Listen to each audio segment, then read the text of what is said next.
Hello everyone, my name is Riju and I am going to walk you through the Azure CLI interactive module, which is great help for the beginners. It's sort of like a statement completion if you have done development using IDEs like that. So let's see how it looks like. So I have got the Azure CLI installed in my local machine. So let me just type that out, and then if I say AZ, now you can see that it is installed. Just to check that if I have the right version, so I can just check the version number over here, and once I say dash version, it says 2.9, which is the latest one. Perfectly fine with me. And then with this, what I'm gonna do, I'm gonna start the interactive module. So to begin the interactive module, I have to say, and this is currently in preview. So this tells you that it is in preview and it can be changed or removed in future release, but you can always try that out. So what this basically does, it opens up a command prompt like this in a purple color. You can see AZ, and then you start putting the command going forward. So to do that, if you basically begin typing, let's say I want to see which subscription right now I am connected to. So if I say account, and you can see that I can finish this account, and then I put a space, and I can go to the, let's say, list, and then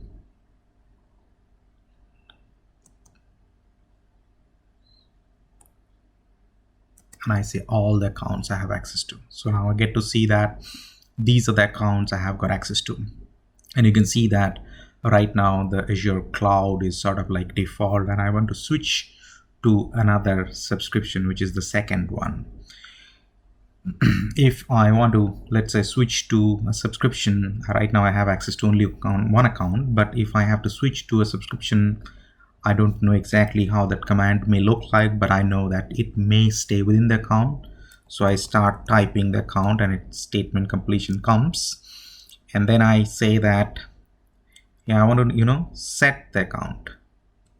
And then if I, instead of show, if I say set, and then I say dash subscription, you can see it's from the screen because I have tried it earlier, and it shows me the list of subscription I have got access to. Either I can provide the name of the subscription, or I can provide the GUID of the subscription. Either way it works.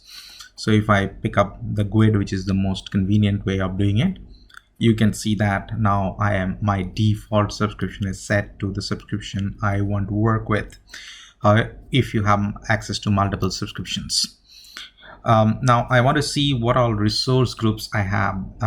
To do that, I know it is group, so it shows me the list, and then you can see that in the drop down I get to see all of the specific command of this resource group. So I can go to create, and then I say location. Don't need location. Maybe I want to see the list of groups, so I'll say group, and I'll say show, and then all of the groups will be visible to me. Now show requires a specific name, as you can see from the error above. Rather, I should say list. And if I just type enter, this will give me the list of groups I have access to. Now this is not a readable format, so maybe I want to say output format, right? And then I hit enter, and I can see that I can pick up from here the table.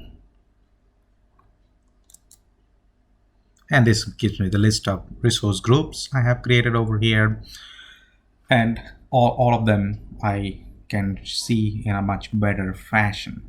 If I want to create a new resource group, so I can say group, and then I choose the verb create, and then this shows me what all required parameter I need to pass. So there are 3 parameters I need to pass as required parameter, which are filtered and showing on top. So I can just say location. I don't have to type, I just press tab and it finishes. And the beauty of this is that it shows me the list of locations in the command prompt. So I can choose the nearest one, which is Asia Pacific, and then I press enter, and it doesn't show anything because I need to still provide other required parameters. So other required parameters are like the name of the resource group. So I'll say RG Dell, and then I provide dash dash, and it says that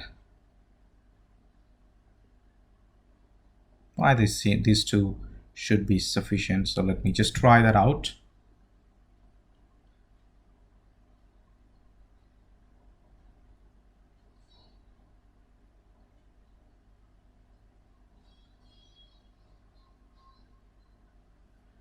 So Asia Pacific doesn't really belong here. So let me just say change the value to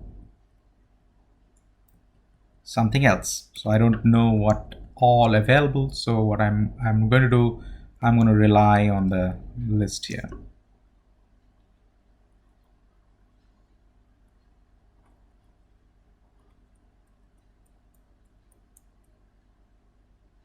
East Asia.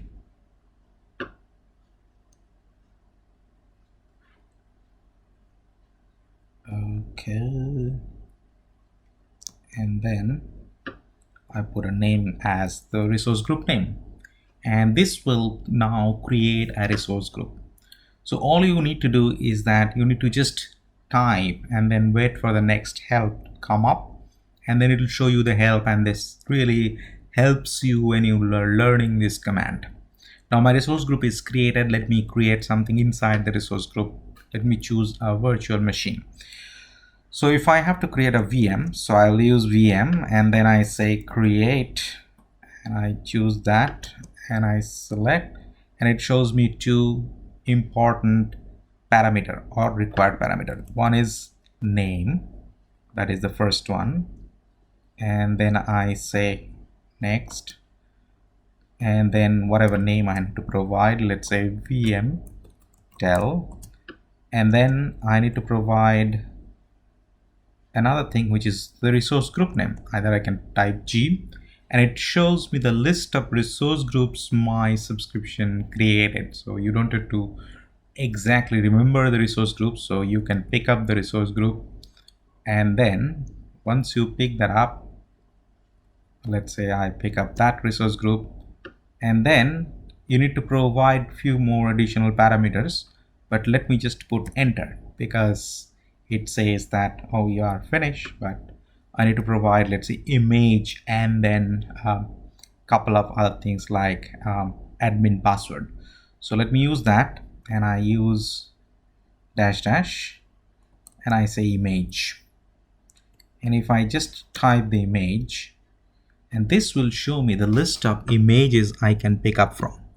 So these are the default images available in the region where I'm creating the virtual machine. In this case, it will be the region where my resource group is.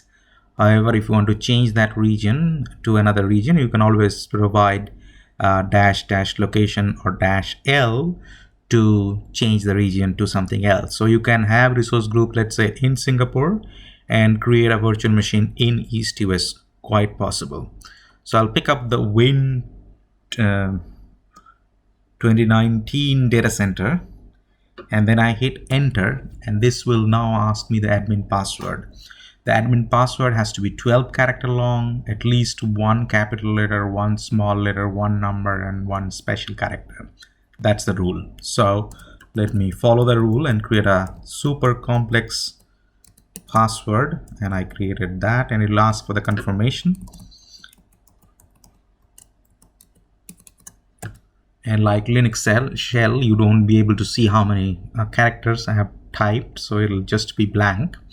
and the moment I hit enter, it comes and then kickstart the VM creation process if everything is fine from my end. Now, what I wanted to really talk about is the easiness of creating a virtual machine using Azure CLI, which I already demoed earlier, but with an interactive mode where you get a statement completion, the parameters, their respective values, even the values of your subscription. For example, what are the resource groups you have? So when you put -G, which is basically the name for a resource group, it shows you list of resource groups. So you can pick up from there. You don't need to really remember about it. So that really is helpful in this case. Now the VM is created. You can just see what that VM really looks like. So if you want to say VM show VM, and then I use a show,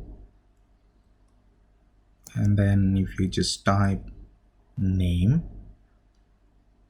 and then I provide the name of the virtual machine, which is basically Windell, and this will show you the VM, but it requires a resource group name. So let's also put the group name as -G, and then pick up the group which is RG-Del. And then if we just finish the statement, you get to see the virtual machine, which is just now created with all the settings I have provided, literally the minimal settings needed for this VM creation process. So with this, I want to end this demo.